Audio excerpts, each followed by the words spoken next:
It's time for Security Now. Steve Gibson is here to explain all. We've got a bunch of security news as we head into DEF CON and Black Hat, the big hacker conferences coming up this week.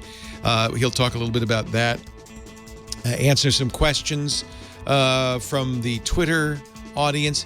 We will also talk about phishing scams and filtering, particularly the Ubiquity and EdgeRouter X. And we were going to talk about RAID 5 and beyond RAID, Drobo's RAID 5 interpretation.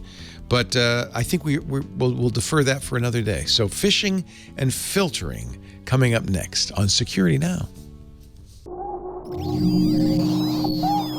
Netcasts you love. From people you trust. This is Twit. Bandwidth for Security Now is provided by CacheFly at CacheFly.com.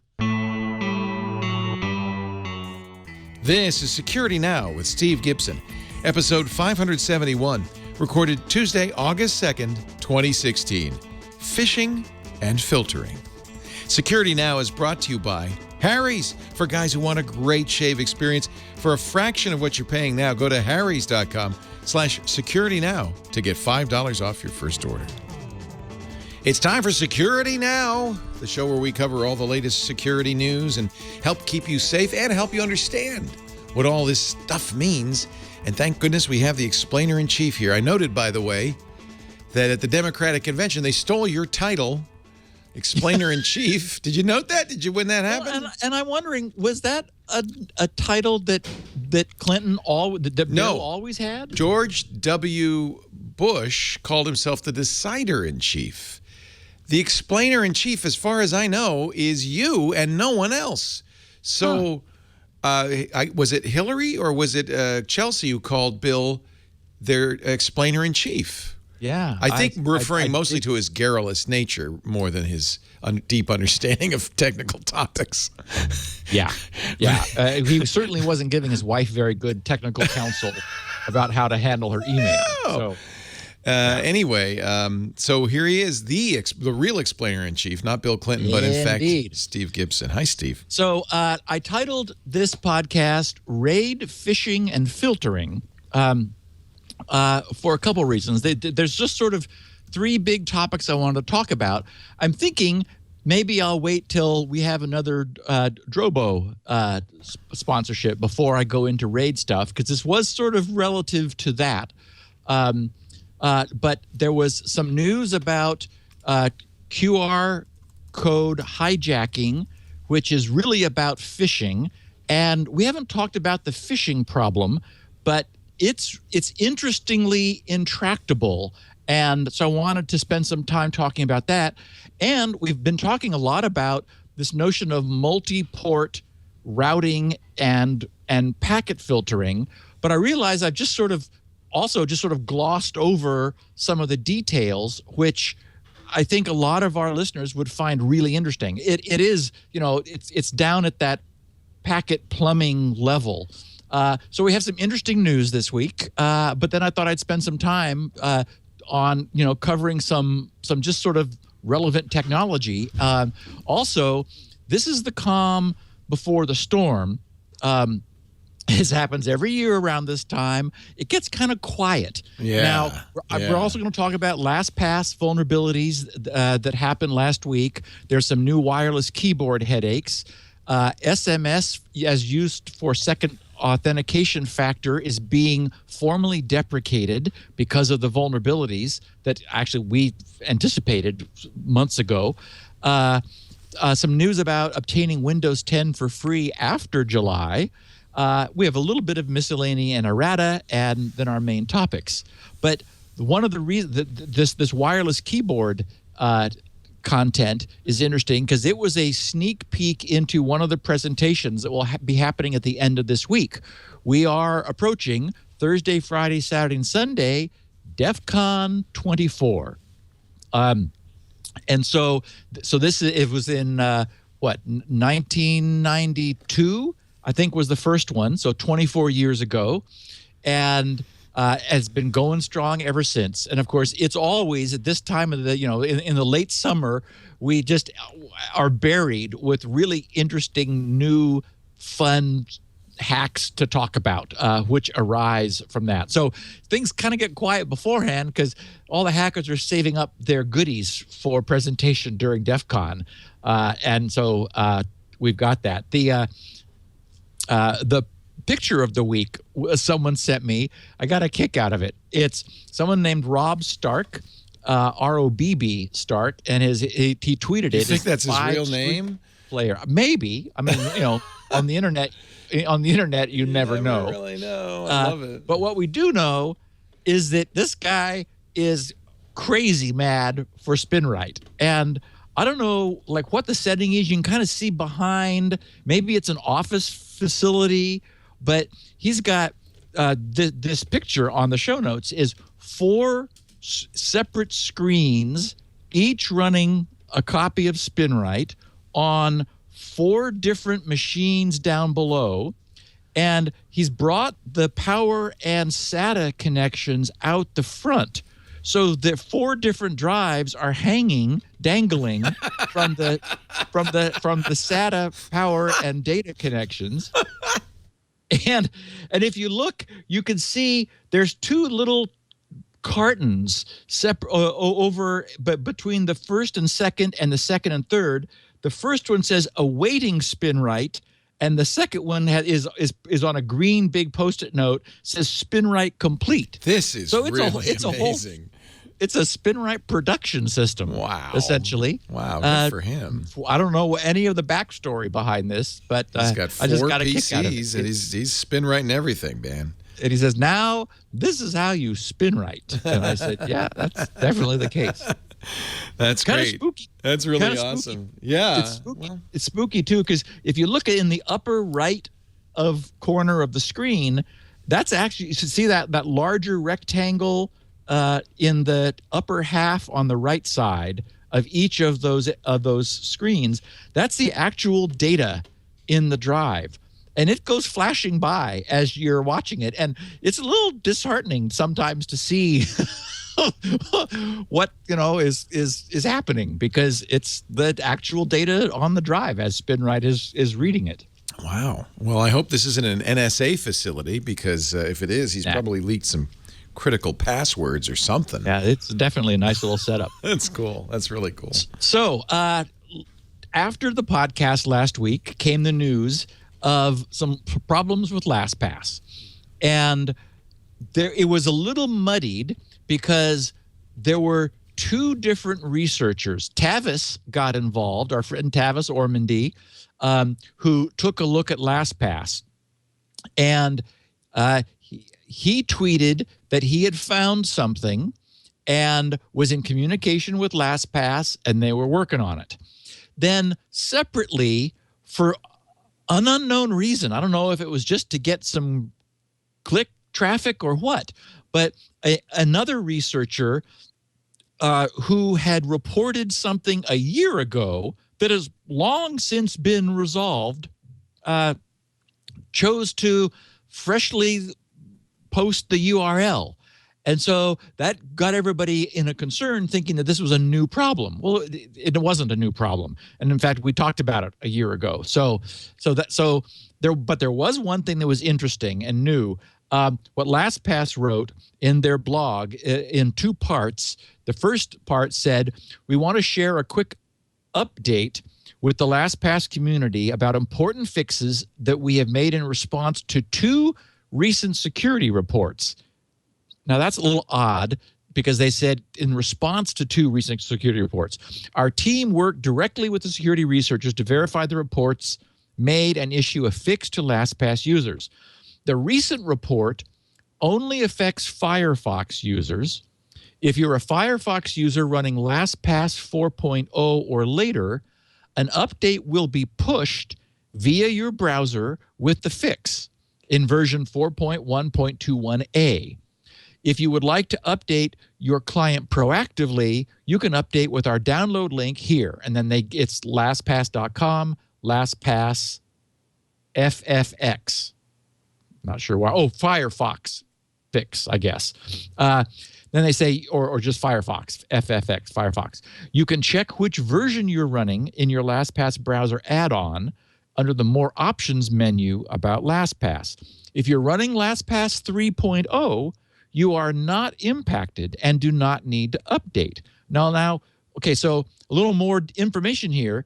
The 3 series is what Mozilla has available from download LastPass add-on.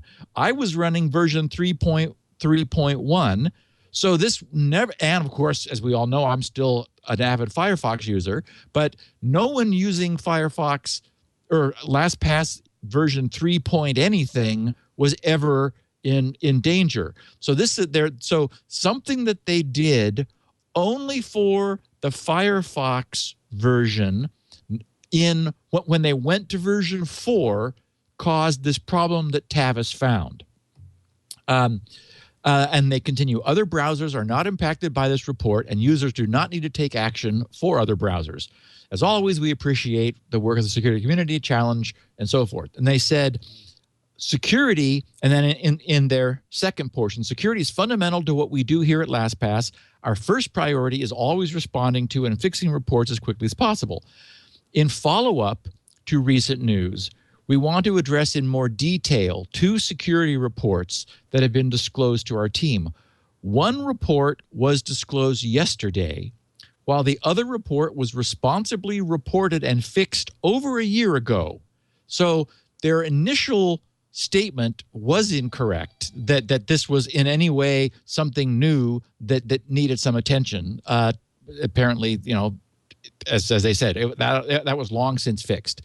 Then they said, notably, both exploits do require tricking a user via a phishing attack into going to a malicious website. And my interest in talking about phishing is, this is an interesting coincidence, but not my main focus. They said the first report was responsibly disclosed to our team over a year ago by security researcher Matthias Carlson and fixed at that time.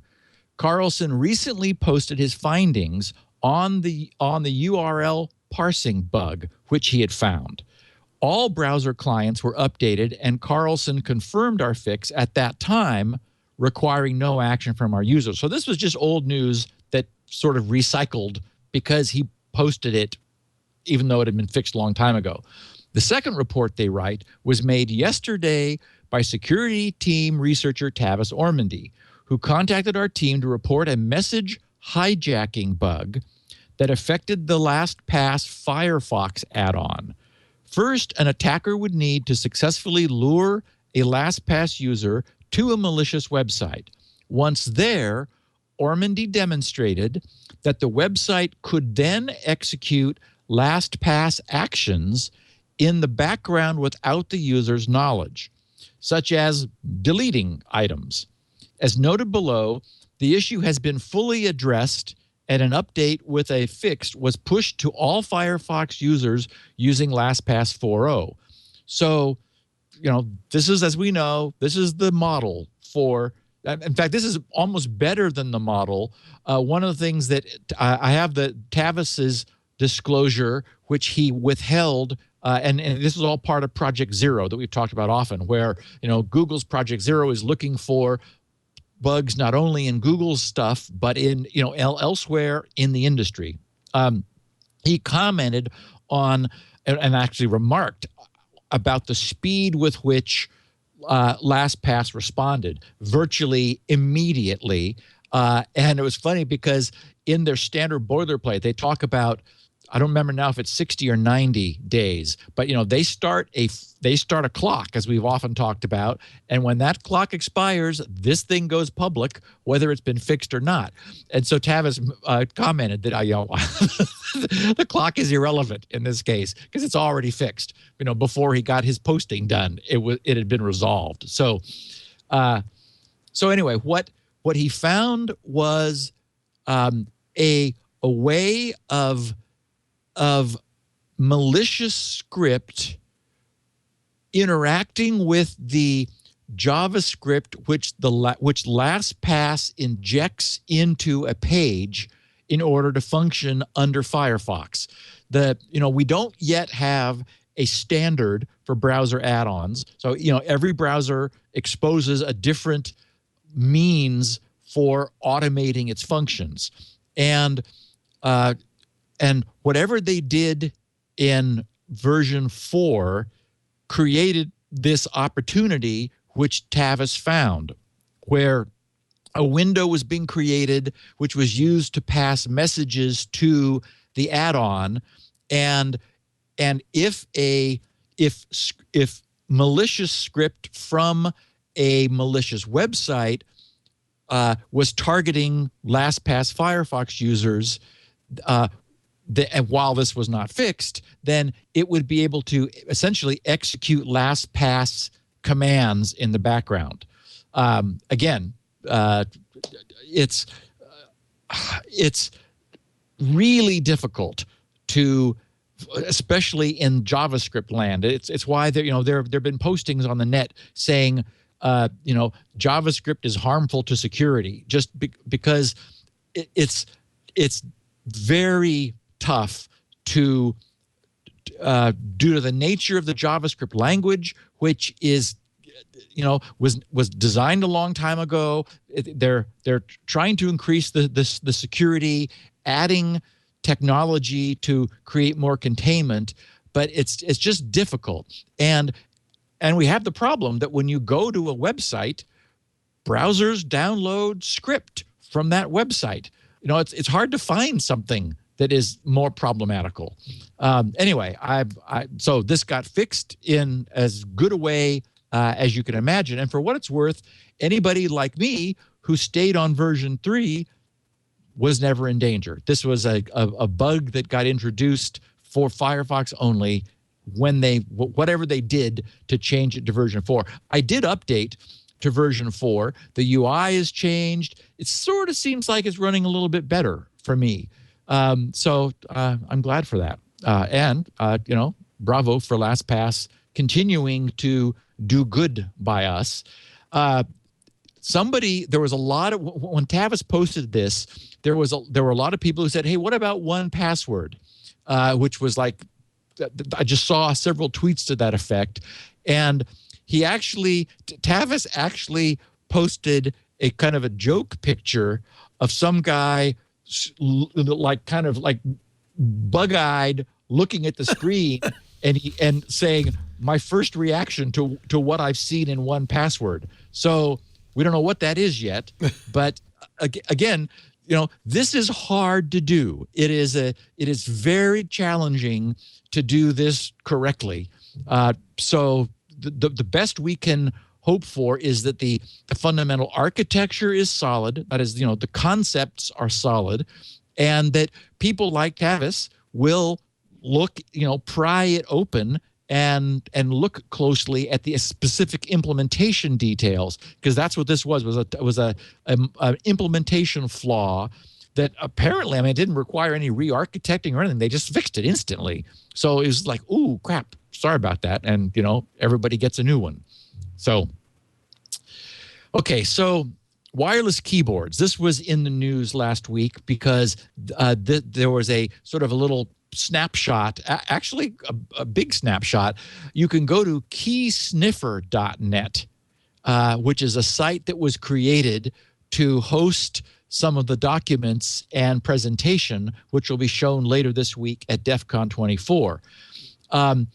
So the short version is the only way to use a keyboard safely is with a wire or Bluetooth. Yeah.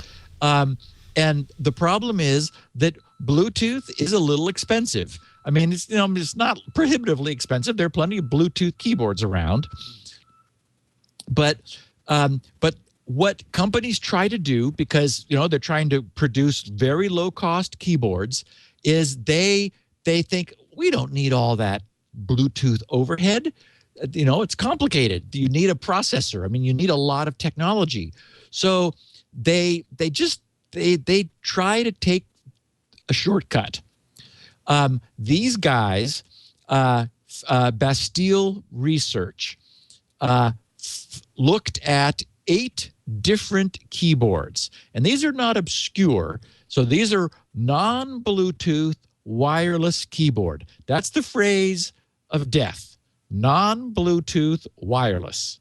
That you don't want those words all put together in one phrase to describe the keyboard you're using.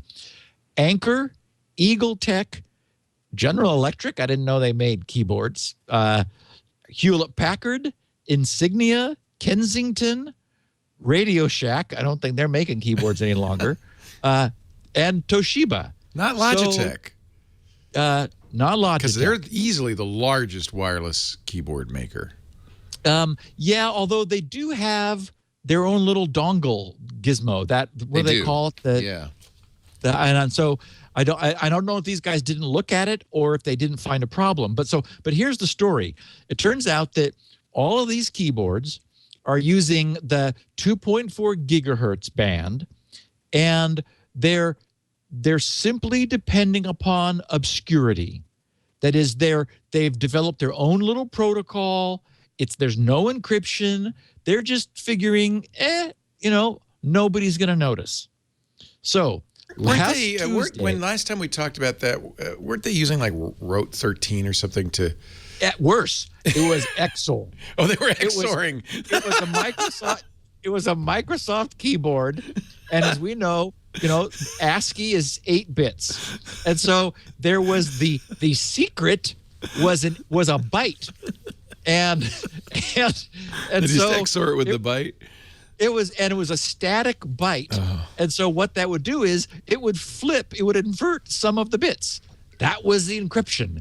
And so that technically allowed them to say encrypted keyboard and make everyone feel all warm and fuzzy. But, encryption, like, oh, goodness. And I mean, it would be a perfect test question on a final exam in, Crypto 101. Here's a series of bytes coming from the Microsoft encrypted keyboard received over the air. What does this say? And what you would do is you would look for a byte that was repeating like where a space would probably be.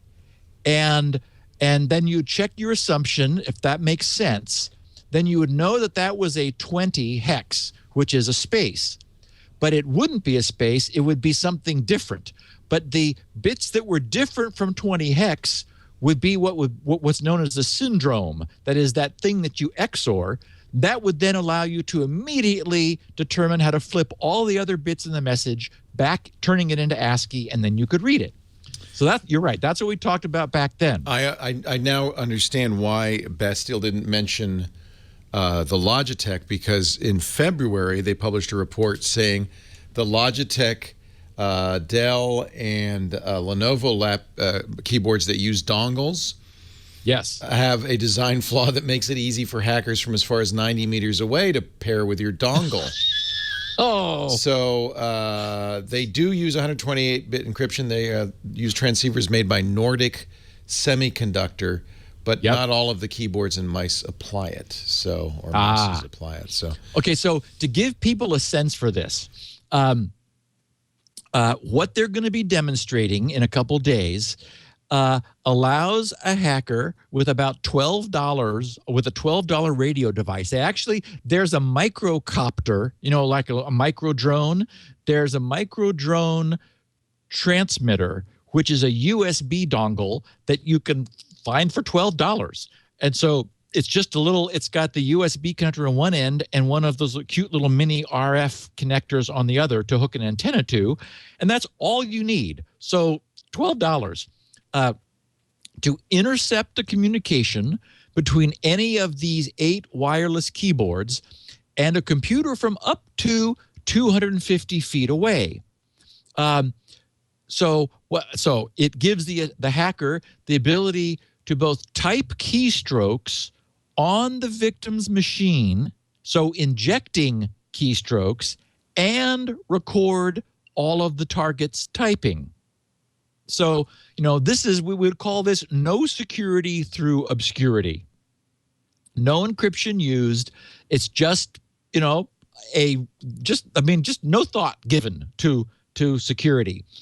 So in their write-up, they note that each of the vulnerable keyboards is susceptible to both keystroke sniffing and keystroke injection attacks. Keystroke sniffing, enabling an attacker to eavesdrop on every keystroke a victim types on their computer from several hundred feet away.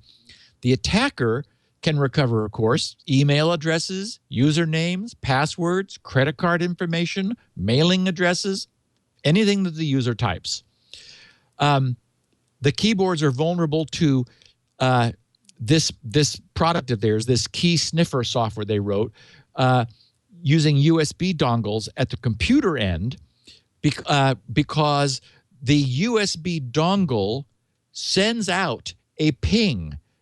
At regular intervals, it's broadcasting, which allows attackers who are aware of this to quickly survey an environment, such as, within a room, a building, or a public space, for any vulnerable devices, whether anybody is using the computer, typing on the keyboard or not.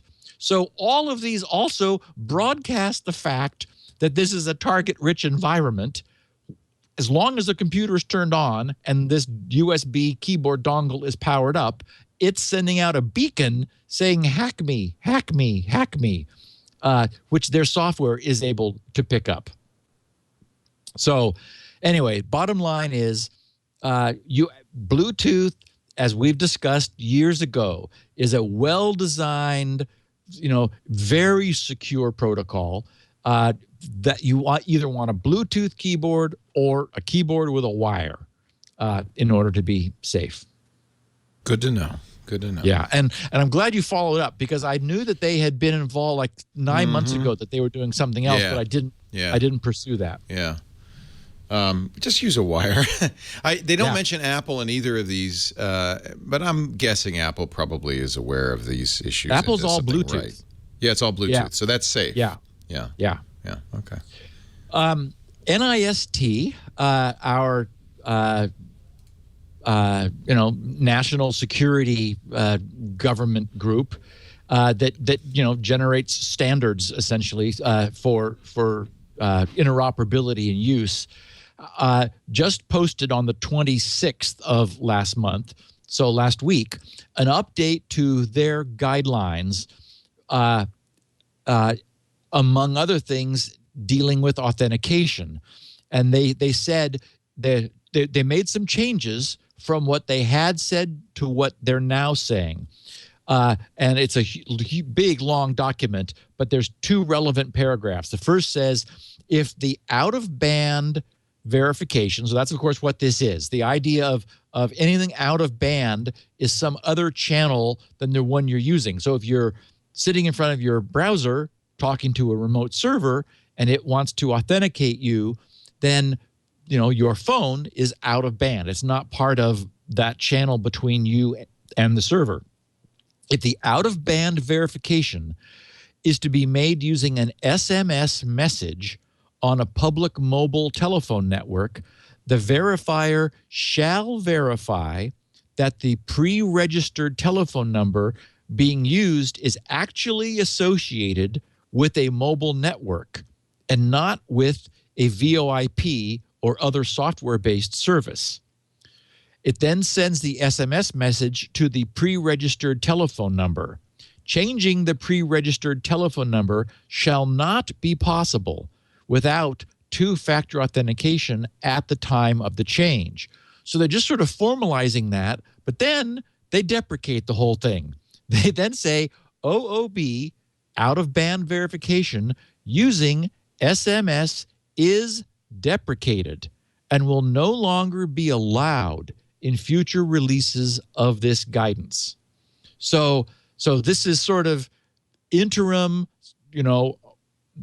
if you have to use it, if you're using it, at least use it wisely, but we're now formally saying this is not safe. And of course, we talked about this weeks ago. I don't remember now. I was setting up, it was with Hover. When I was establishing my account at Hover, they offered multi-factor authentication, and I had a choice of using the temporal-based key or SMS messaging. And I mentioned on the podcast at the time, no way am I using SMS messaging.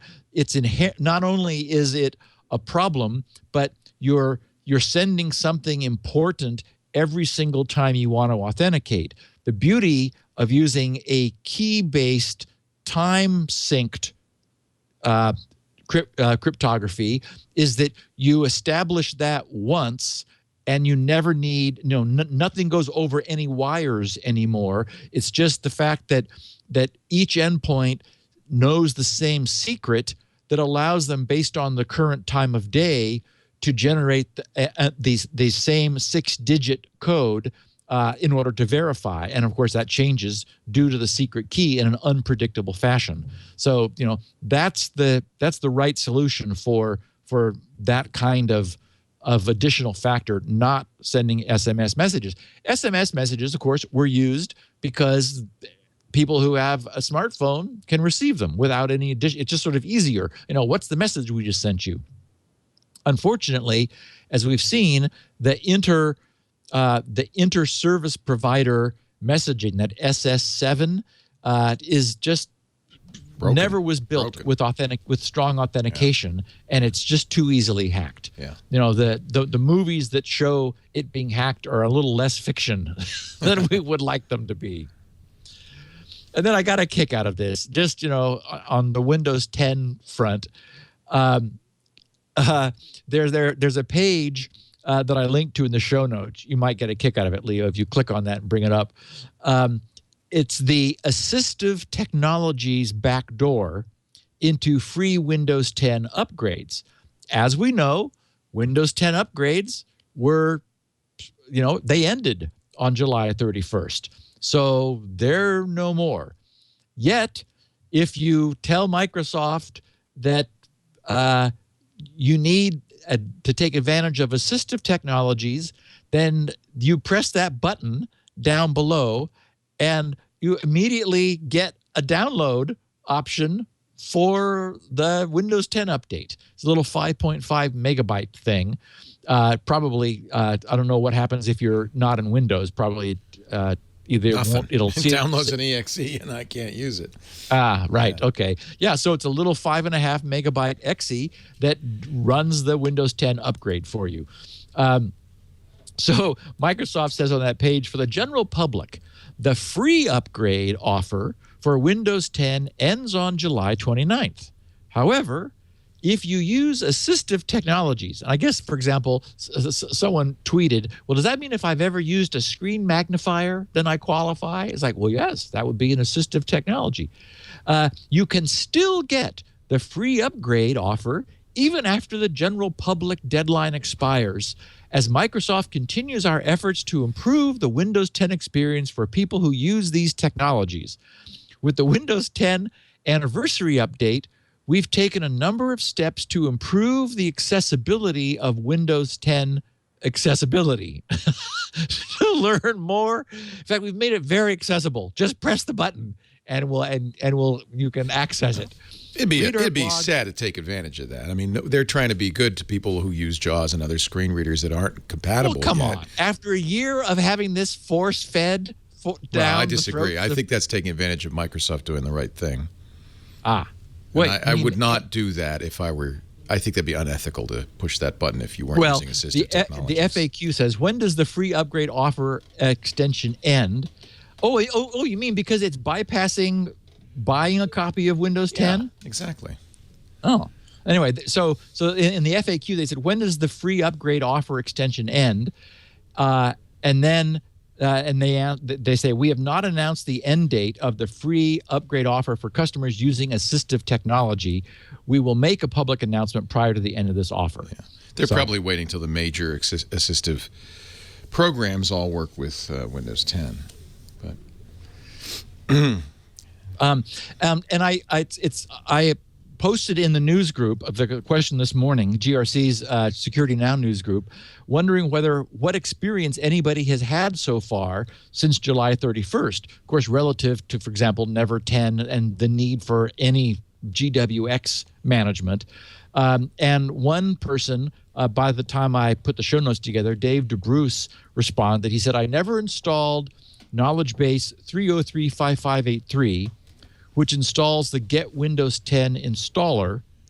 It has been sitting in my recommended updates for quite some time. Yesterday, I noticed, that is to say Monday, so August 1st, that after an update check, it is gone. So Microsoft has at least pulled this update out.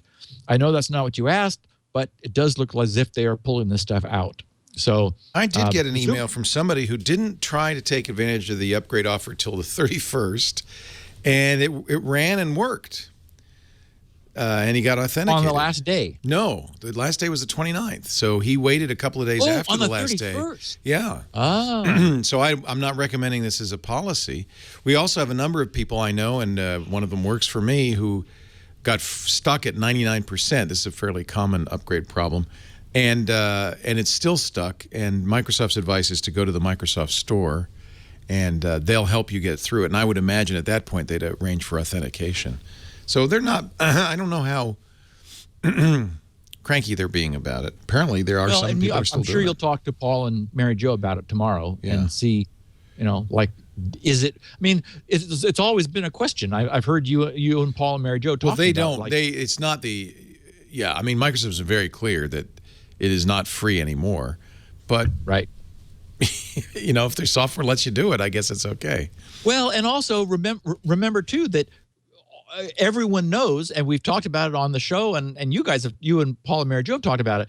If you upgrade to Windows 10 and make sure that you're authenticated, I think I've heard you talking about it, in fact, on the Tech Guy. Yeah. Make sure that you are registered and what's the term? Entitlement. You get your machine will get an entitlement to Windows 10, and that entitlement is good forever for that machine. Right. So you could opt to go to Windows 10 later, but you have activated on that machine. That's the key. Right. Couple of little bits of errata. Bruce Wilson, who's an enterprise architect with Oak Ridge National Laboratory, he tweeted a note. His Twitter handle is "Use the Data." So he confirmed my concern, which we discussed last week, over Firefox not being immune to certificate tampering. Remember that we had in our Q&A last week, one of our listeners asked, said that his corporation does have an encrypting or decrypting proxy and has pushed a certificate onto their machines, but Firefox uses its own certificate store. Does that mean that he's safe? And I wasn't able to definitively say one way or the other. I said, well, yeah, it is true that it has its own store, but I don't know that it's not possible, for that to be affected also. And even if it weren't affected, that is, if you could maintain security, it might very well be that a tightly locked down corporation would prevent Firefox from getting an HTTPS connection out to the internet unless it went through their proxy. So you might not be able to use Firefox either way. Anyway, but Bruce confirmed from his experience, he said, regarding using Firefox to avoid corporate spying, if a Windows box is joined to an Active Directory domain, the corporation can run any arbitrary script on the box, including scripts to push a certificate into the Firefox certificate store.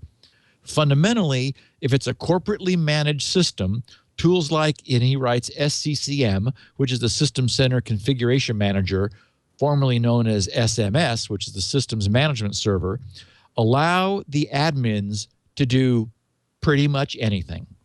So I wanted to close that loop that, so the next solution is certainly more overhead, but that would be to use a VM.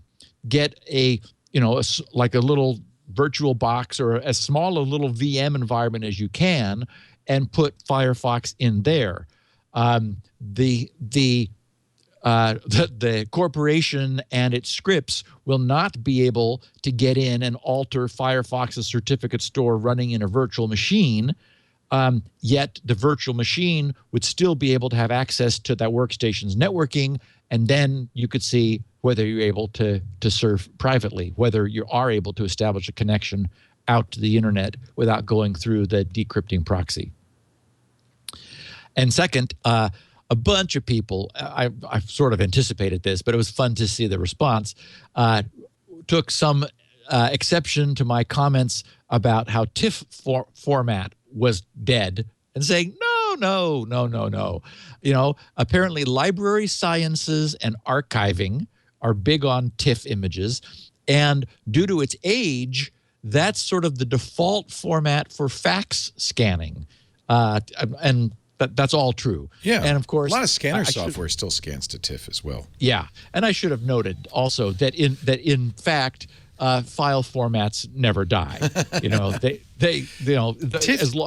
the same way that, old software doesn't, it's still around. File formats, no. TIFF has a good place because bitmap is uncompressed.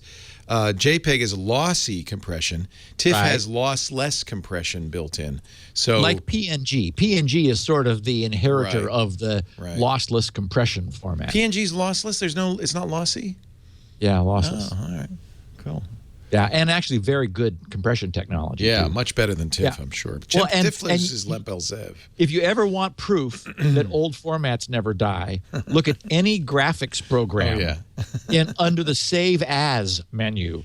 It's like, it's just amazing. And it's not like anyone would implement a driver for some of those. It's just that version 1 of Corel Draw or Photo Paint, had support for it. So, version 25 does too. So, really obscure things that no one has ever seen. And yes, TIFF as well. TIFF is, somebody in the chat room saying it's also multi-page, which is why it's still used for faxes. Like PDF, you can have multiple pages in a TIFF. You can't do that in a PNG or a JPEG. Right. Yeah. So, see? There's still some life left in her. I got a note. No, I didn't get a note. I stumbled on this last week and I tweeted it. Peter Hamilton has written a short book, believe it or not. He calls it a novella, and he's actually written several others before. So this short form is something that he likes. Anyway, it was apparently just released last week. I just wanted to give our listeners a heads up. It's called A Window into Time. $4. So not very expensive, not very long though, 95 pages. So yes, an actually short book. The back cover gives us a little clue into what it is, saying a whip-smart 13-year-old, Julian Costello Proctor, better known as Jules, has an eidetic memory. For as long as he can remember, he has remembered everything. Quote, "My mind is always on," he explains.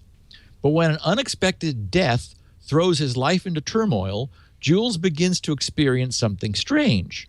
For the first time, there are holes in his memory.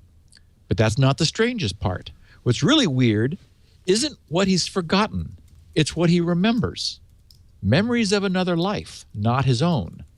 And not from some distant past. No, these memories belong to a man who's alive right now.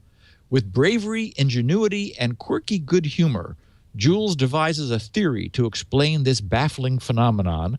While tracking down the identity of his mysterious doppelganger, he finds himself enmeshed in the hopes and dreams of a stranger and caught in the coils of a madman's deadly plot. So that sounds fun. And, I don't think I've read a bad Hamilton book. I've read some really laboriously long ones, notably Short the might Great be North good. Road. Yeah. Great North Road. Short might be an advantage. Yeah. And I just trust Peter. I remember thinking, the dreaming void, that just really sounded like not something I want. I don't want it about what, and it turned out to be fabulous. A wonderful trilogy. That wasn't the Al Capone one. No, that was the not reality dysfunction one. Yeah. And I agree with you, Leo. That kind of went a little bit off the deep end. Yeah. But But a lot of people loved it. And by the way, somebody has already finished it from my tweet saying someone named Steve Areno, of all names, said, "Thanks for this fun little read, Steve. A Window in Time was thoroughly enjoyable and short." Nice. And I did have a fun story. I thought that maybe we would be talking about Drobo, so I had a Spinrite Drobo adventure to share. Istvan Burbank, maybe Eastvan Burbank? Anyway, he said, I had used a Drobo for years before my own NAS and have only good things to say about it, especially about being able to put different sized drives in, as we'll see why in a second here. He says, I ran Spinrite on friends, plural, friends' broken drives, recovered the data, and copied their data to a new drive. And if the fixed drive was bigger than one of the drives in my Drobo, I would hot swap it in without much worry about the drive failing again due to the Drobo's redundancy, and my Drobo's capacity would auto-magically increase. So I thought that was kind of clever. He's, he's helping his friends. He's using Spinrite, recovering their data, then cloning that to a new drive, and he's now got a drive that's like, we're not quite as sure about it as if it had never failed, so we'll stick it into a place where if it has any trouble, we'll be protected. So kind of clever. That's cool. That's a good idea, actually. And that would be a good place to put it. A Drobo would be, actually, because if it fails, no big deal. Just put another one in. Yeah. Yeah. Hey, let's take a little break, and then we'll talk about RAID. What was it? RAID and other stuff. And phishing and filtering. Phishing and filtering. RF and F. But first, let's talk about shaving. And while I'm not fishing for a compliment, you might note that I am quite smooth today, as are you, thanks to Harry's, the amazing Harry's razor. You know, razor companies, of course, make money really on the blades. Haven't we always said that? Give away the razor and then make money on the blade. Although nowadays they make money on the razor and make money on the blade usually. And they keep putting out new models so that they can raise the prices even more. Harry's doesn't do that. They don't believe in upcharging. They have made a bunch of improvements to their razors, but the prices, they're still the same. And just $2 a blade compared to those $4 or more you'll pay for the fancy blades at the drugstore. These are just as fancy. I mean, they're 5-blade razors. They've softened the hinge so you get more comfortable glide. The trimmer blade, this was something that I kind of missed from the old Gillette razors. They've put it in, the trimmer blade, so those hard-to-reach places, like I find it right under my nose. A lubricating strip with that nice aloe gel and a textured handle for more control when it's wet, and still the same price. I love Harry's. Founded by two buddies who said, why should guys pay $4 a blade and then have to get upsold on the razor? They actually they went out and they got investment money and they bought the factory in Germany where the blades are made. So they're selling direct from the factory at half the price of the drugstore brands. Quality is always 100% guaranteed. So if you ever say, I got a bad shave, they'll fully refund you. And look at the starter kit. This is an amazing deal. Now, this is a Truman starter kit. Truman is $15, although I'm going to save you even more with our Harry's offer. But in it, you get the handle. The Truman handle is a nice soft touch, kind of rubberized plastic handle. You get 3 of Harry's great blades. These are the new blades, plus a travel cover, plus a full size, not sample size, of Harry's foaming shave gel, or if you want the cream, comes in a tube, they do that. And that's what I use as the cream. I really like how that gives me a nice, smooth, soft shave. All of that, $15. Now, I wanted to show you, because I have here the new Winston. That's a little bit more, $10 more. The Winston is a metal handle, but I think they listened to you, Steve, because you said you didn't like the Winston. We sent you a Winston, and you said, you bought the Truman instead, because the handle was hard to know which side was up. So they've added a grippy on the back for your forefinger and a grippy on the front. It still has that beautiful Winston look, but it's a lot easier to hold, and it feels better in the hand. I think they really did a nice job. This is just beautiful. Still engravable. That's one reason people do like the Winston, if they want to get their initials or dad's initials or grad's initials engraved on it. So a little bit more if you want the Winston set, but on either set, we're going to save you $5 when you use the offer code SecurityNow. Actually, you don't even have to do that. Just go to Harry's, HARRYS.com/SecurityNow, and they'll say, oh, you heard Steve talk about it, huh? $5 off right off the top on your first purchase. Get the kit, so you get the handle, you get the blades, and then sign up for the regular resupply of both the shaving cream and the Harry's blades. These new blades, I really like.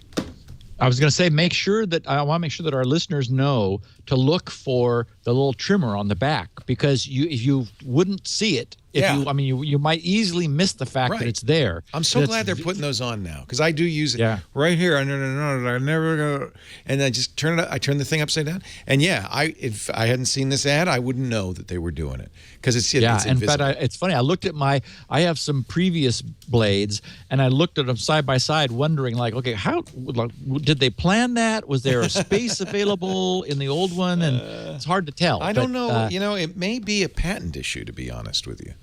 That would be my guess, and I would guess that the patent has expired now. Well, I'm happy to have that on the back side, but again, you do need to go looking for it. Yeah, you won't see it otherwise. HARRYS.com/SecurityNow. Go ahead. So, phishing and filtering. Okay, I like so where do I begin? Where do we start? So here's the problem. And phishing is sort of the way you stumble into the larger problem, which is website spoofing. It's something that I've spent a lot of time over the last 3 years looking at, because of course I'm actively involved with Squirrel and this authentication solution, where this has really dogged me. And in fact, the whole project essentially, I wouldn't say it came to a stop last summer, but I took it on a diversion, because I didn't feel like I clearly understood exactly what the nature of the problem was in the context of Squirrel. And I absolutely wanted to make sure there wasn't a solution. There wasn't something we had missed. And as it turns out, I found a solution, and implemented it and made it go, and it works. And then we decided we would alter the spec to support it. But as I'll explain later, we ended up I ended up removing it from the client. Okay, so here's the problem. And to varying degrees, every authentication technology is vulnerable to it today. Some modes of Squirrel are very resistant, but there are still edge cases, and it is just a problem that the industry as a whole doesn't have a good solution to, and that is if the user of a web browser is fooled about where they are, that is, you believe you're on a website that looks exactly like your bank. Yet and we've talked about this through the years, but never really looked at the exploitation side, which is what I wanted to talk about today. If you miss the fact that the domain name is not correct, it's not bofa.com, and there have been, of course, all kinds of, this problem has been around for so long that there's a long history of exploits of this problem. That is, how do we fool the user? into believing they're at one site when they're actually at another. Oh, I got a phishing scam. I came this close to falling to. It wasn't from Twitter.com. It was from TVVITTER. But the two V's look just like a W. You could barely tell the difference. Yeah, it's just a spelling difference, right? And so here's why this is a problem. Well, first of all, it's obviously you don't want to be at a site that, the only reason someone is going to have you at TVVITTER.com is they want to get up to some mischief. And what typically happens is you're presented with, oh, please enter your username and password. So in the simplest case, you land on a spoofed website asking you to authenticate.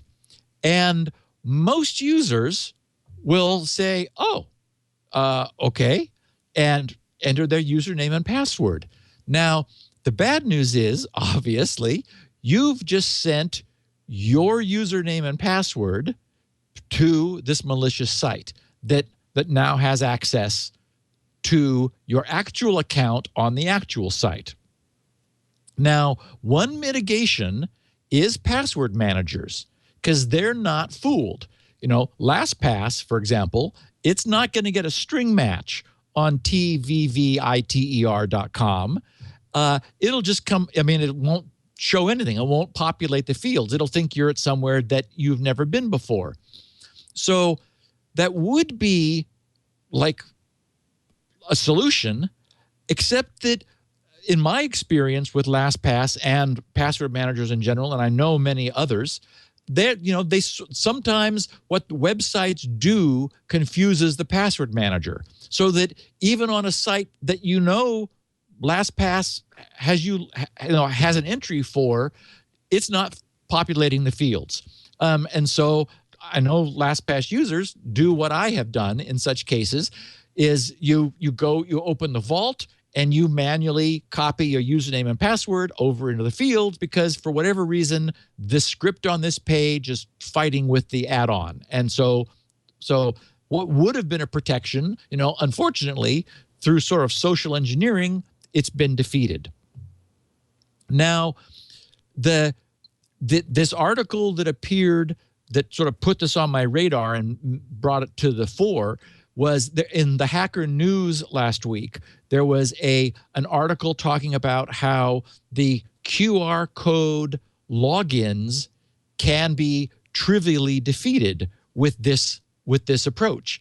And so in looking at it, it's like, yes, all logins can be defeated with this approach, because unfortunately this spoofing is that powerful that we're still looking for some way to protect the user from fraudulent websites. And unfortunately, as we've talked about in different contexts, even using multi-factor authentication isn't a solution. And so here's where it gets a little bit trickier at the plumbing end. Because, for example, so you go to the spoofing site and the fake site presents you with a page asking you to authenticate. What happens behind the scenes is that the server running the site accesses the server running the fraudulent site accesses the real site as if it were you. That is, for example, maybe you fill in username and password and hit enter. That goes to the malicious server. The malicious server it essentially does the same thing you've just done, pretending to be you. So it brings up a web page on the real site, provides it with your username and password. It then notices that site is requesting some additional authentication. That is, even if you have established second factor authentication, an out-of-band authentication, that site that it is impersonating you to challenges it for your second factor. And it doesn't matter what the challenge is. It could show a QR code and say, here's a QR code you need to scan. Well, what does it do? That malicious server grabs that QR code that is the second factor authentication challenge and does this again, does the same thing to you on the malicious site. It says, oh, you're using second factor authentication, please scan this QR code. So it is essentially inserted itself as a classic man in the middle. And it has not done so by hacking into HTTPS or not having security and using an HTTP connection or anything. It's simply done it because you're not actually at the site you think you are. And that allows it to interpose itself into the communication chain. And so this is what I spent so much time last summer, brainstorming was, is there nothing we can do to prevent this from happening? That is, for example, if you had a time-based second factor, it would say, please enter, the real site would challenge the malicious site for the 6-digit code. Seeing that, the malicious site challenges the user for the 6-digit code. The user says, oh, right, gets their phone or whatever wherever they're running their authenticator, even one of the old style, PayPal footballs, whatever, and enters the 6-digit code into the site, which the malicious server then forwards to the real server, having succeeded and defeated the second factor. Same thing for SMS. I mean, whatever the challenge is, once this malicious actor has imposed itself between the user and the real site,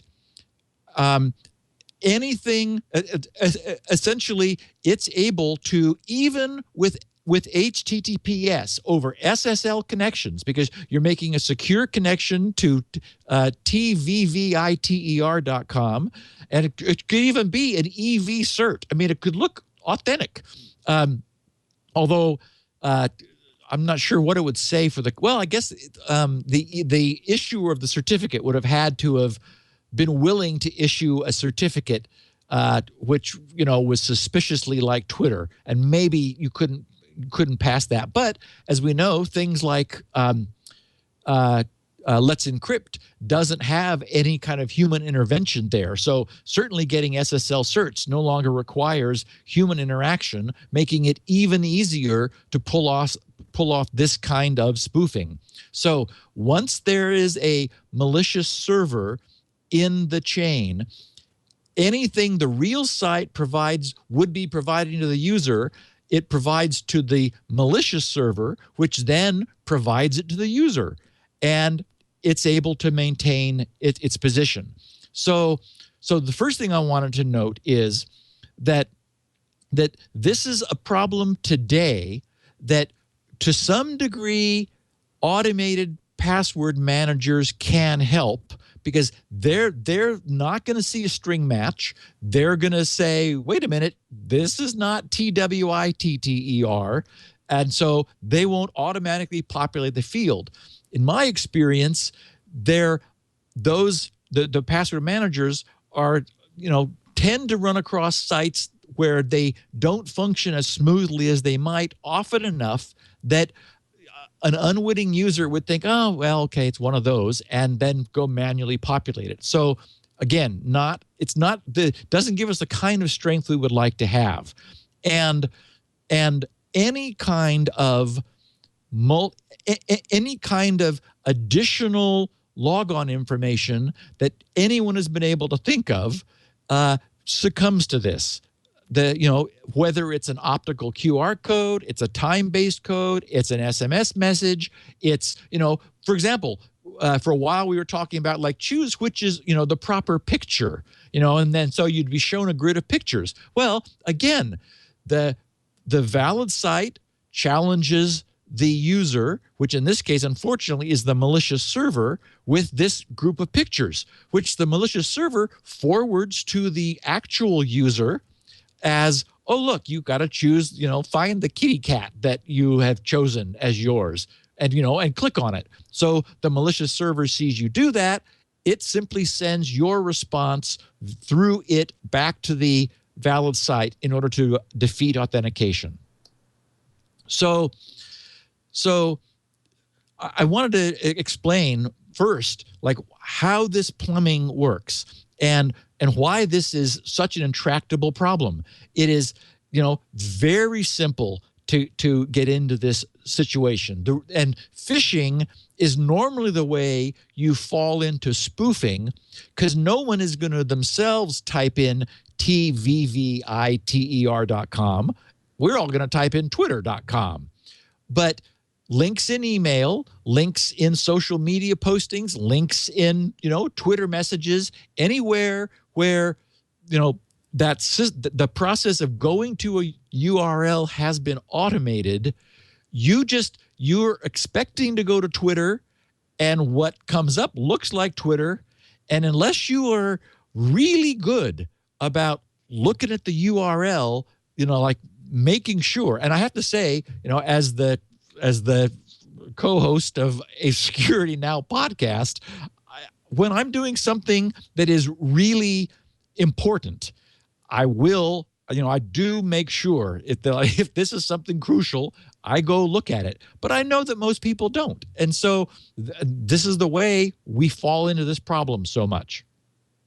So the only mitigation that I've been able to come up with, working with the gang in the Squirrel News Group, was a proposal that I presented to them last summer and then implemented.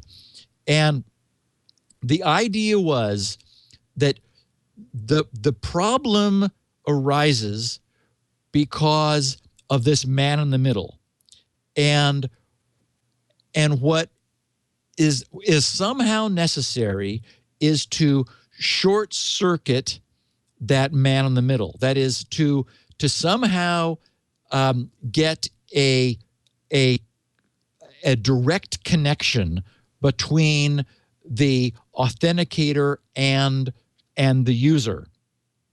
So, and this is something I've understood from day one was a problem. The very first working spec for Squirrel, for example, had this notion of it's a bit in what the server sends back to the Squirrel client called same IP, because that's one of the first giveaways which Squirrel is able to capture. And that is that when in the Squirrel implementation of this problem with phishing, the bad guy, that is this malicious server, would ask the good server for the QR code, and embedded in the Squirrel QR code is the IP that made the request. And when the Squirrel client then scans the QR code, or if you have the client built into the computer, you just click on the QR code because it's a standard clickable href link. The client running in the computer performs the authentication query with the server. Well, if we would expect the IP addresses to match in that case, because the IP address of the user which requested the QR code should be the same IP as performed the authentication, if the Squirrel client is in the same machine as what the user is using. But that's not necessarily the case in the mobile login. In a mobile login, unless your smartphone is also on the same network, on the same LAN, in which case you would have the same public IP. But if it's on a wireless LAN, it's going to have a different IP.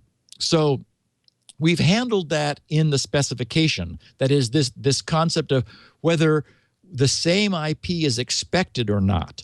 So in the case of somebody using Squirrel to log in where they have the client running in the same machine, or if they're logging into a mobile site with their mobile device, same thing.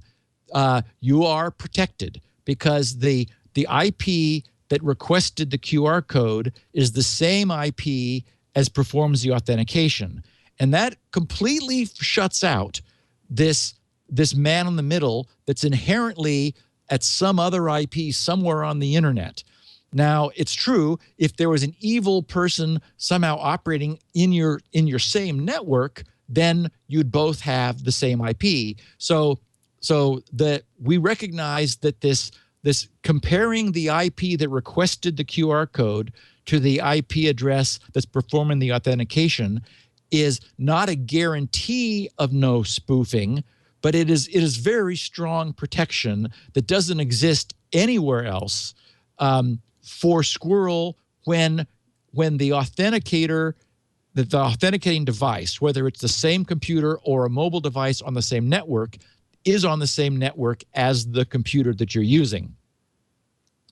But we were able to do something one step more clever, and that is and this is what we implemented last summer, and that is when the user logging into a site clicks on the link to authenticate, the web browser would generate a query to the client itself, to the local Squirrel client.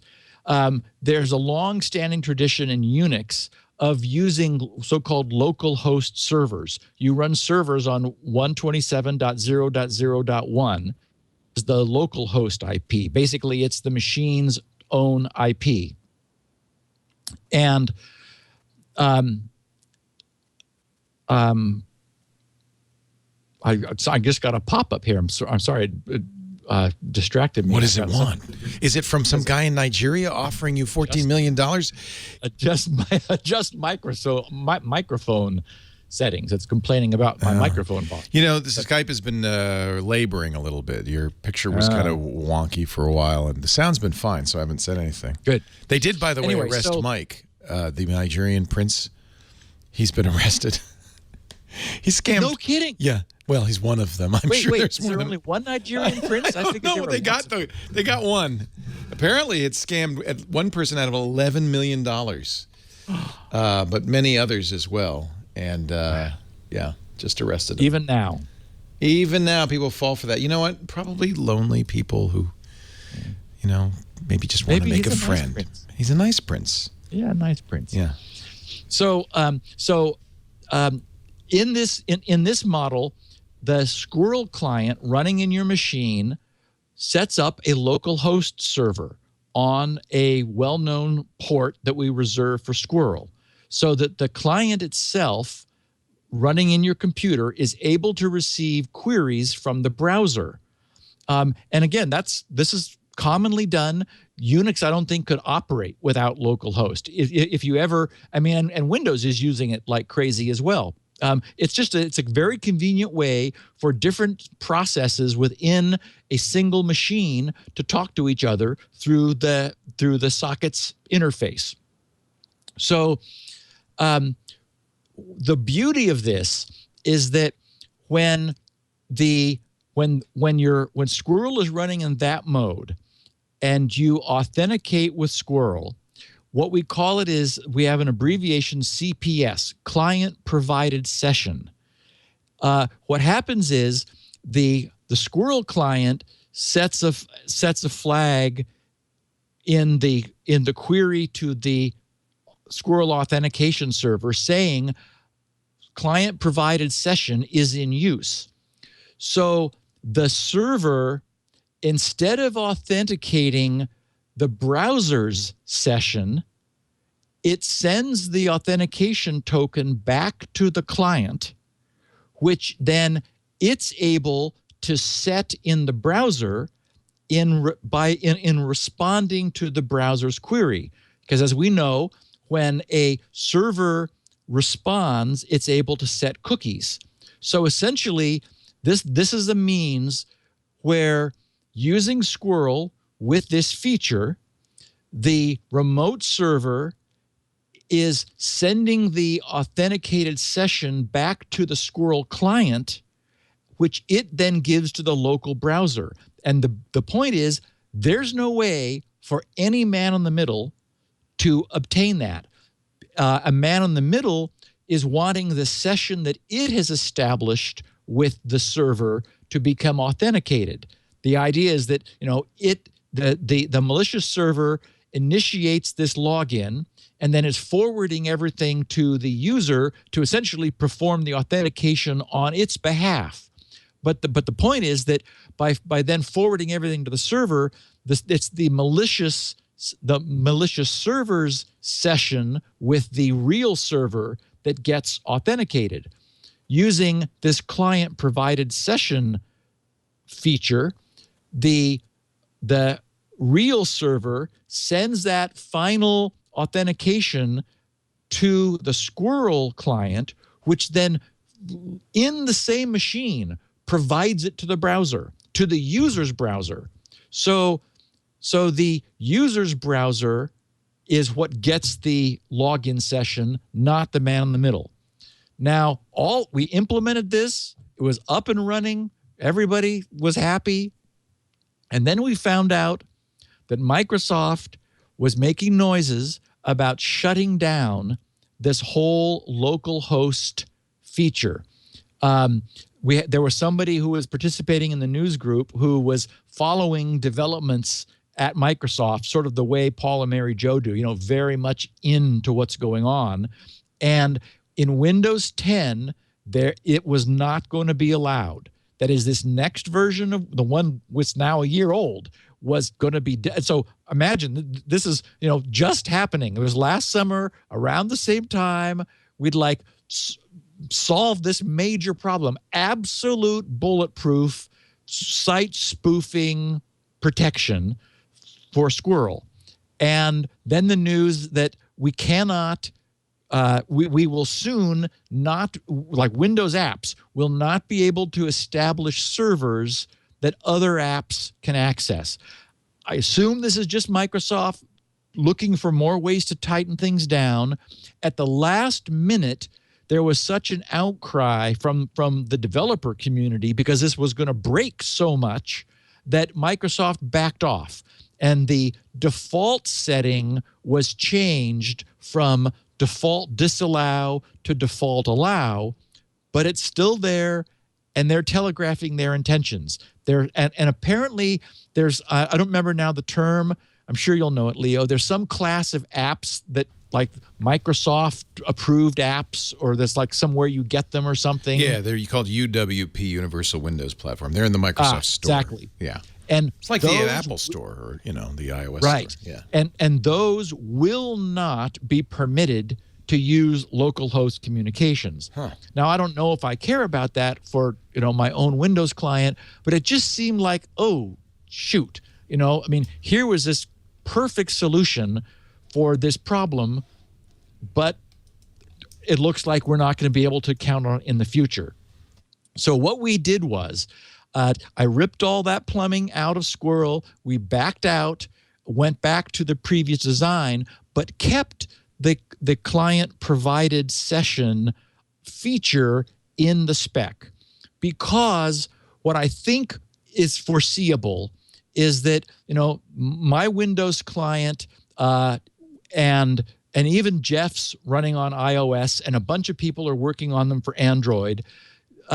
These are separate clients running on the platform, it is entirely foreseeable that this will move into a browser add-on. That is, it'll be maybe ultimately, if Squirrel were to succeed, built into browsers natively. So it's not even an add-on. It's just this browser is able to authenticate you with Squirrel.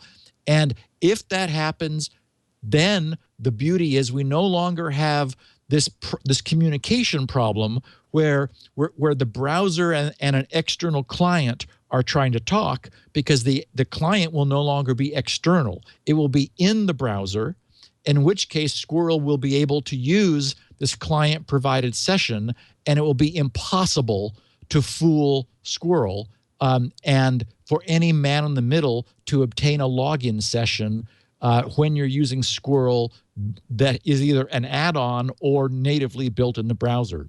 So we have strong protection today. The only way of defeating it is, the strong protection with the same IP, which will catch any instance where we would expect the IP to be the same. That is, you're using a mobile phone on the same network, or you're using a client on the same computer, in which case the public IP should be the same. If they're not, we don't proceed. And that would protect Squirrel users from all of the typical man in the middle, where there's another IP, that malicious server IP would be detected and prevent any authentication. But in general, this site spoofing is a big problem. And so I wanted to create some context for that article that the Hacker News reported from someone who said, oh, look, it's easy to fool these multi-factor authenticators. It's like, my screen keeps blanking out. It's like, yes, it's easy to fool everything. This is a problem that has not been solved. And the good news is Squirrel provides strong but not perfect protection now, but with the promise of perfect protection as soon as it actually moves natively into, well, either as an add-on or natively into browsers. But yeah, this phishing and site and website spoofing is a problem. There's just no way around it. It's been around forever. We've talked through the years about all the ways of like obscuring a URL so that it's like www.amazon.co.uk. Well, that's actually a valid domain, but I mean, www.amazon.info. Who knows who has that? Maybe Amazon preemptively registered it, but there are a lot of people who would see, Amazon.info and think, oh, okay, I guess that's okay. I mean, this whole URL domain name thing was never designed for prime time. It just sort of happened, and now we're stuck with it. So anyway, I wanted to sort of go into more detail into the nature of the site spoof and why none of today's authentication systems provide perfect protection, but happily there's some perfect protection on the way, courtesy of that little guy. Woohoo, Squirrel. Okay, second topic, packet filtering. We've been talking a lot in the last couple of weeks about these various routers. This sort of began months ago when I switched from those two old T1 lines that I had to a cable modem. And at that time, I decided it was time to sort of, dust things off and upgrade. So I went with that little Socris Engineering PC platform running pfSense. And I'm so happy with pfSense. It's also, as our listeners know, it is a great solution if you have an old PC or maybe even like a little fanless, diskless PC. It doesn't need much. It just needs a couple interfaces, because pfSense is freely downloadable, and you install it in a machine and set up a very capable router.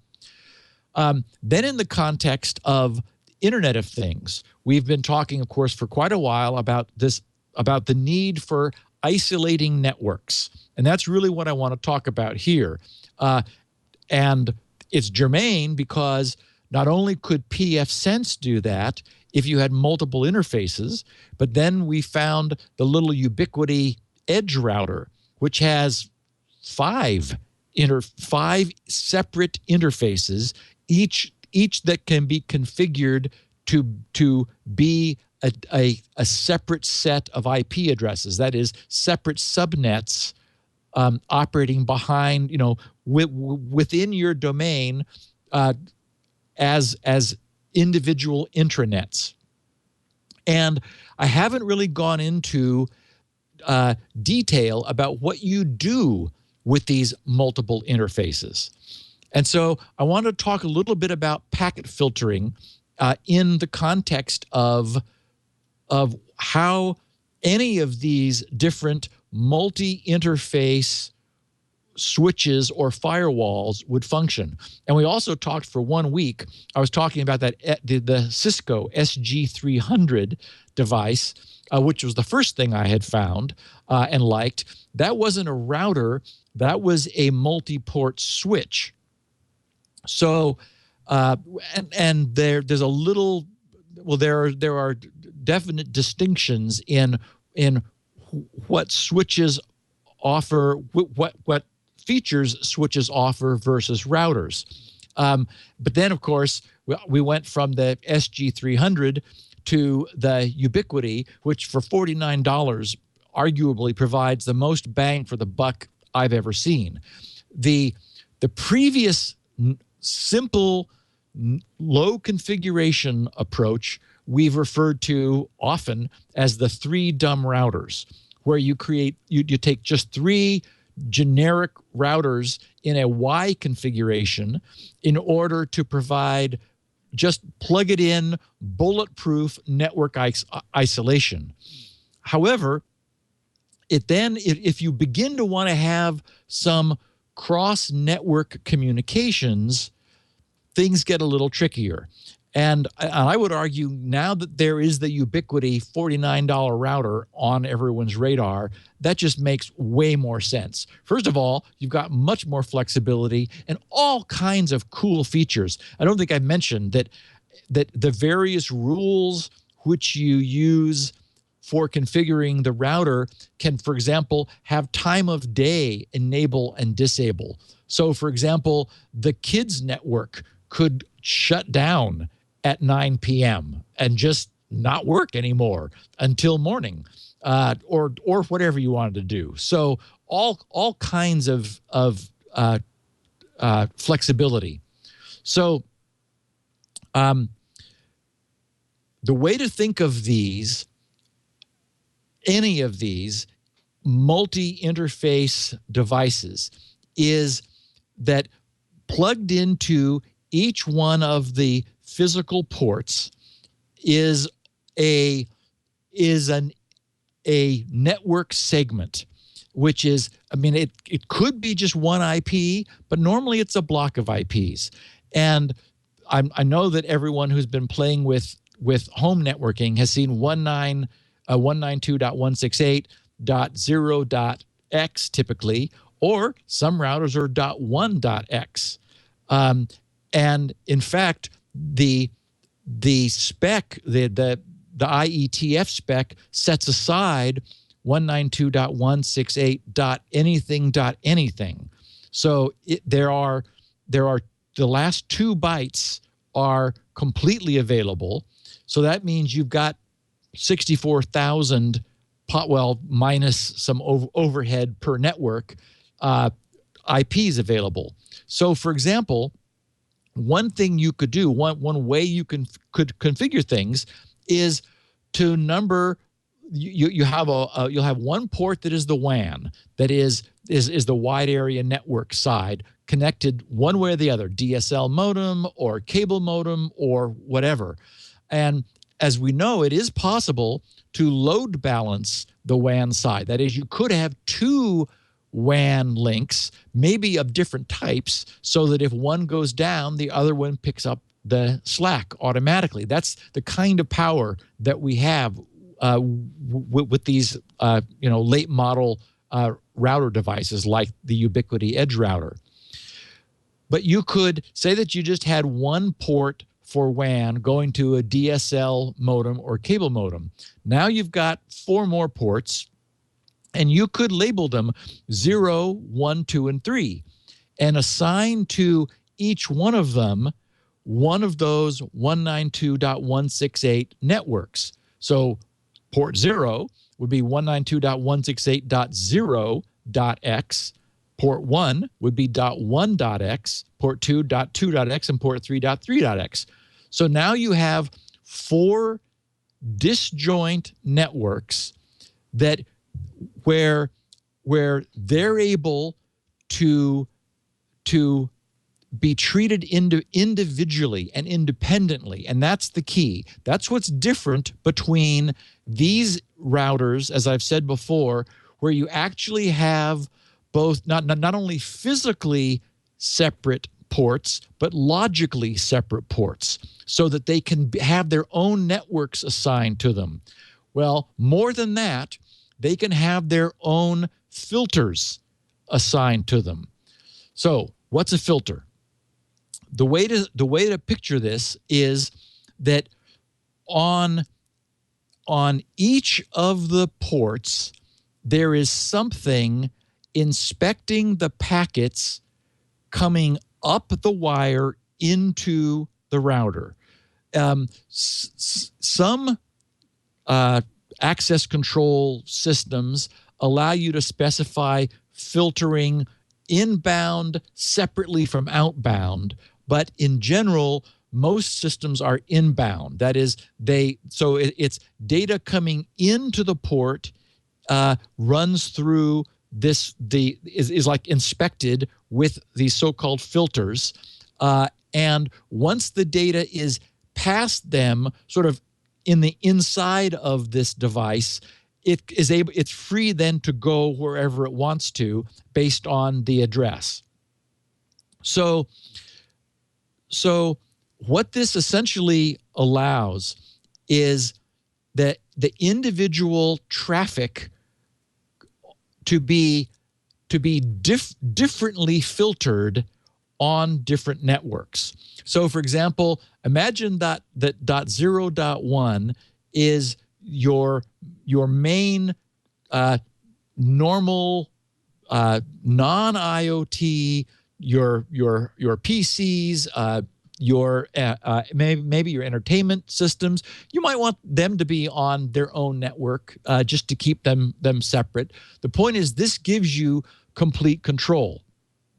Years ago, we spent a lot of time talking more about the plumbing of the internet and the fact that packets have both, they're essentially the design is hierarchical. So you have internet packets that have a source IP and a destination IP, and some of the protocols that are carried within that IP packet, like TCP or UDP, have this notion of ports, a source port and a destination port. All those are 16-bit values carried in the packet that when the packet arrives at its destination, the device is able to aim to sort of route that packet to the proper destination within the device. So, for example, if you say that you had a server that had a server hardware running a web server and a mail server, well, packets with a destination port of 80 or 443 for HTTP and HTTPS respectively, they would be given to the web server, because when it started up its service, it said to the operating system, I'm listening on ports 80 and 443, which is sort of an abstraction. I mean, there aren't physical ports anywhere that it's actually listening to. What it says is it just sort of registers itself in a table inside the operating system saying any inbound packets with a destination port of 80 or 443, I get them. And similarly, the email server, for example, an SMTP server, wants to listen for ports or for packets coming in on port 25, which is the agreed upon port for email. So the all of the packets moving through this switch are coming from the devices outside. Their traffic is coming into the switch, and at entry to the switch, we have the opportunity to decide what we want to do. We can perform matching on any of these fields, on the source IP, on the destination IP, on the source port, on the destination port, and also some additional characteristics I'll talk about in a second.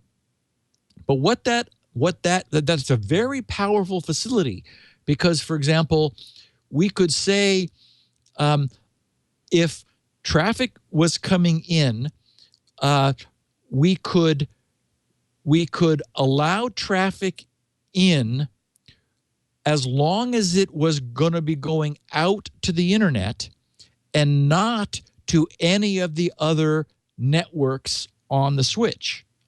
That is, traffic is allowed through that port into this little switch router so long as it's not going to 192.168.anything.anything, so that it can come in, but it won't be allowed in if it's going to try to go out of one of the other connections. And so you can see that that's an immediate, simple way of creating isolation, so that, for example, your IoT devices, you might have configured that way so that they're able to have access to the internet, but no traffic from them is able to go to any of your other networks. So there's no way for them to scan or probe or get up to any mischief, because you've said only allow their packets in if they're not destined for any 192.168 addresses. And so those are, that's an example of the kind of rule. Now, that's IP just based filtering, but because we also have ports, we have a lot more power. So, for example, we might say only allow them if they're going to remote web services. That is, if the destination port is port 80 or 443, in which case suddenly now we've also essentially blocked anything from any external connection other than remote web servers. Or maybe we want to do it like we want to allow or block remote email servers at port 25. The point is that by inspecting every packet that enters this little router switch and performing a series of tests that match specific fields, we're able to either just say drop the packet, just discard it, pretend we never received it, or in some cases we can lock it if we think that would be interesting. If we want to see that it happened, we can reject it, which sends back a message saying, sorry, that packet is undeliverable, or it can be accepted and allowed to pass through. And once we create disjoint, that is completely separate subnetworks for the various ports, then because they're in separate address spaces, we can use the same rules to control inter-port access. So for example, some traffic would be permitted and others would not be. There's also this notion, we've all heard the term stateful packet inspection or stateful firewall. Well, for example, the Ubiquiti edge router and many of the good routers are more than stateless filters. They're stateful, meaning that actions that packets take can alter the rules dynamically. So, for example, in the Ubiquity Edge router, you're able to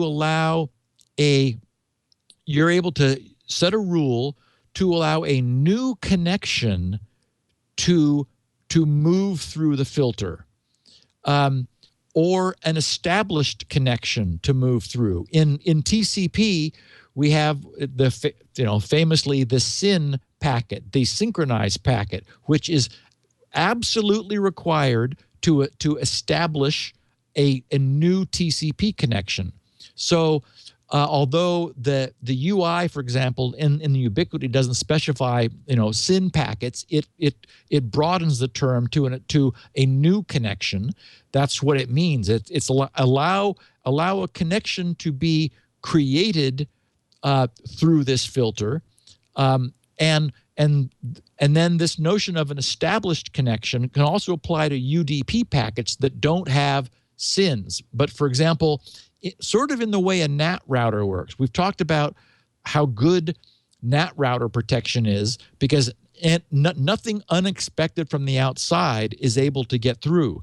It's only outbound traffic that creates a table entry that allows the reciprocal packet, that is, a packet coming back from the IP and port that the outbound packet was going to and coming back to the IP and port that outbound packet came from is allowed to enter. That is, the router remembers that there was traffic that was initiated outwards, and so the reflection, the reply traffic is able to come back. The Ubiquity does the same thing with this notion of an established connection.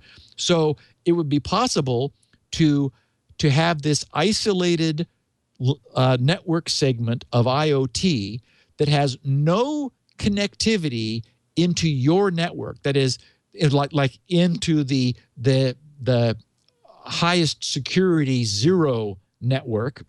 No unexpected packets are able to get in exactly an analogous fashion to the way NAT protects us from the hostile exterior internet.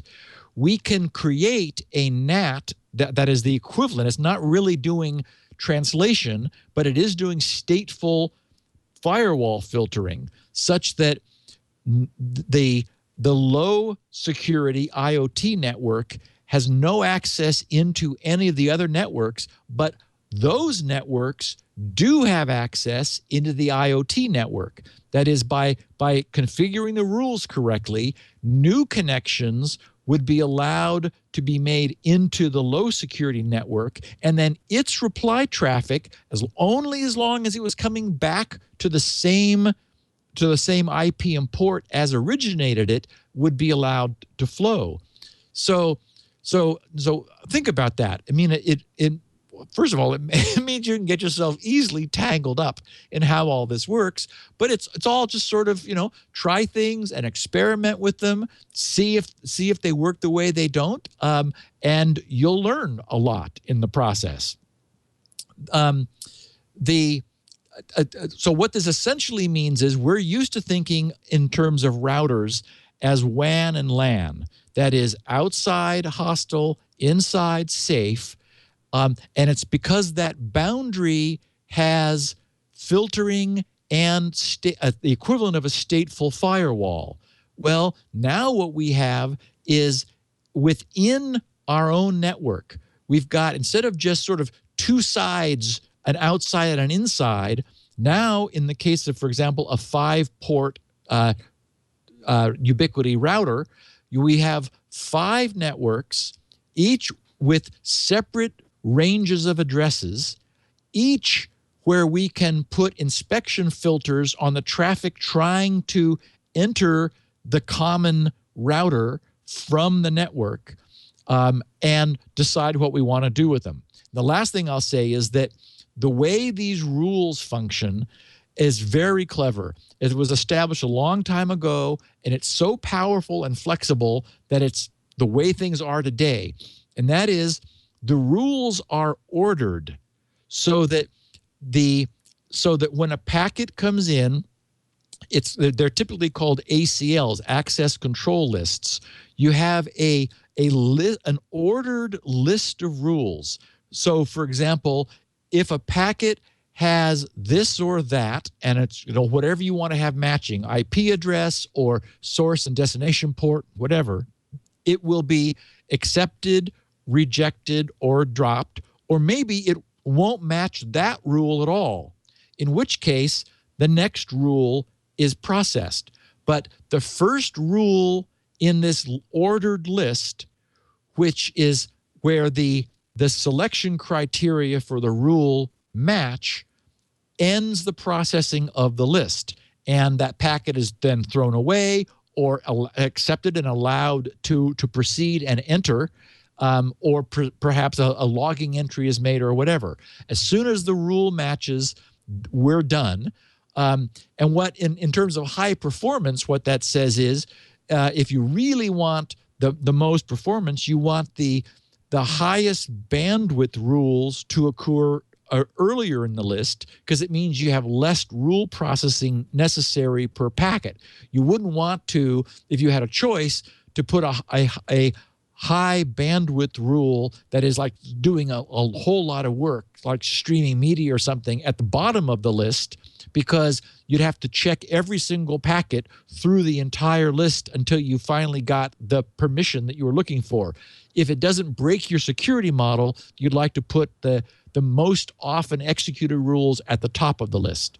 So anyway, we sort of glossed over the power, that is the application of the power of these multi-logical interface routers and switches. It's just another whole world of fun that people can have with networking. And boy, when you take this concept of rules, the fact that you can put time locks and clocks on them, you can log things, you can drop the packets, you can selectively decide what you allow in and what you don't. You can come up with a really locked down, very secure, powerful network architecture for $49, and then a lot of hours worth of your time fiddling with it. But that's fun fiddling. Well, as long as it's fun fiddling, I'll take it. I will be doing that exact fiddling soon. It's just neat. It's fun to see this stuff work. Yeah. And you use, Neo's saying in the chat room, well, he likes pfSense. You use pfSense for other purposes, but you use pfSense. Yeah. Yeah. pfSense it's a router on the top of the bookshelf behind me. And as I was mentioning before, for example, one of the last things on my to-do list for Squirrel, I'm starting into the final list of to-do stuff. I posted a pre-podcast update to the Squirrel Gang last night as I switched over to start pulling the podcast together with a rejiggering of some of the user interface terminology, because we came up with this concept of rekeying an identity, and that wasn't the way I was thinking of. I was considering it a new identity originally, and the UI still represented that. So that's all been changed. But for example, one of the things that I need to do is to add proxy support, so that, because in corporations, as we've said, they have the web browsers are configured through a proxy, and you can only get to the outside world through the proxy. So I need to make Squirrel proxy aware. Well, I'm not a corporation. I'm just me. So but in order to test this, I need to create a proxy. And what do you know? pfSense has the world's most popular proxy called Squid. And Squid's so great, with a couple, button presses, I now can set up a corporate emulating environment in order to verify the proxy support. Yeah, that's a great idea. Yeah. So in honor, I think, of DEF CON or Black Hat, somebody dropped this off for you, and I gather he tweeted you or let you know that he was coming. Yep. He said, Steve will know what this is, but I think there are some clues on it. It's a big PC board, big, like 15 by 15 inches, and it has slots for surface-mounted chips. There's only one on here right now. It's but the chip I think might be a clue to this. AWT 4500 deep crack. Yep. So I guess you could put 1, 2, 3, 4, 5, 6 by 1, 2, 3, 4, 5, 30 deep crack chips on here, and it looks like this row would be controllers. It is from Cryptography Research, Advanced Wireless Technologies, and the Electronic Frontier Foundation. What is this? Yes. This was, and we've talked about this in the past, this was a prototype of the deep crack DES cracker. when the EFF wanted to prove that DES was not secure, and that was, you remember, DES is a 56-bit cipher. Right. So it's only triple DES where you have the individual 56-bit, 3 separate 56-bit keys that you get security, or reasonable security. But so this was 56-bit DES cipher, and they said, we're going to crack this. And this was a long time ago. So this was, early LSI integration to produce essentially a hardware GPU style-ish, accelerator in order to brute force crack DES. And Wow. and so this board wasn't used because they only got they got that one chip populated, and then they ended up obsoleting that one and doing a second generation board. But so you're holding a piece of history in your hand there, my friend. Well, and it's autographed. I can't quite read the autograph. It says, Carl, I guess it's Carl that gave you this. I don't know. Thanks for your long-term friendship. And then it's signed by somebody with the last name J.O. Johnson, I think, maybe. My guess is that was a gift to him, and then he's regifting it to us. Well, to somebody named Carl. Yeah. Anyway, yeah. Thank you. So, do you know the Twitter handle of the person who tweeted you? Or? I do. I'm happy to send it to you. Yeah, because I'd like to thank him. I think what we'll do is we have a framed core memory and a framed motherboard from a Macintosh 2FX, which stood for too freaking expensive, as I remember. and then I'd love to add to this because that's great history. That's beautiful. great history. Yes. I will definitely frame this and put this in our Hall of Memories, which is getting smaller because we're moving to a smaller place. But that I like the provenance of this. Is very interesting. Yeah, that's fascinating. Yeah. Well, we've done it again, Steve. Killed a couple of hours talking about security and technology and networking, and we'll save the raid for another day. We will, and presumably, given that DEF CON is as full as full a basket of goodies as it always has been, we'll have some really fun things to talk about next week. Can't wait. Father Robert is there on our behalf, risking his life and limb, or at least his data. Boy, just keep your Wi-Fi turned off. Yeah. It's deadly. Bring a burner do not phone. Turn Wi-Fi on in fact, place. don't bring a smartphone at all. No. You don't want to end up on the wall of sheep, that's for sure. But we'll have a report on the new screensavers on Saturday from Father Robert. Someday you should go. Have you ever been? Nope, never have. Fun, I think, for you, and you'd certainly be lauded as you walked in the door. You could play Spot the Fed, always fun, and try to decipher the name badge they always do a kind of arcane name badge that has it's got a crypto great code on spirit. It's got a great traditions. It really is cool. I've never been either. Maybe you and I can go next year. Be kind of a fun field trip. Some year. I'll bring my BSD box. There's always too much to do. That's the problem, isn't it? Yeah, and the problem is, I'm able to get 4 days worth of work done here and then look at the summary and talk about it. And that's the truth of all conferences nowadays. Thanks to the internet, you don't really need to go to a conference. You can get all the information. Yeah, I think the social interaction is what it's for. Yeah. So absolutely agree 100%. You'll find Steve at grc.com. Again, don't know if we'll be doing a Q&A next week, but if you have questions, you can go to grc.com/feedback or tweet him. He is at SGGRC on Twitter and even accepts DMs, long DMs from, Well, don't make it too long. He's got other things to do. If you want Spinrite 6 to come out, make it short. You also can go there and get this podcast, this very show. Audio and written transcriptions of the show are available at grc.com. Don't forget Spinrite, the world's best hard drive maintenance and recovery utility. Set up 4 machines, buy 4 copies. Really go all out. Create a Spinrite factory. And then Spinrite all the drives within sight. So someone sent me a tweet this morning saying, "Hey, is it all right if I run Spinrite on multiple VMs?" I said, "Of course." Would it work? Absolutely. Run it on every drive that you own. By all means. It's good to know. Yeah. And that's where Squirrel is, the perfect sleep formula, healthy sleep formula, and the revised, more economical, easier to swallow, healthy sleep formula. Unfortunately, still completely sold out. Out of stock.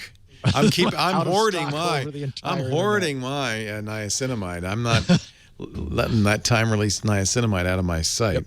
Yep.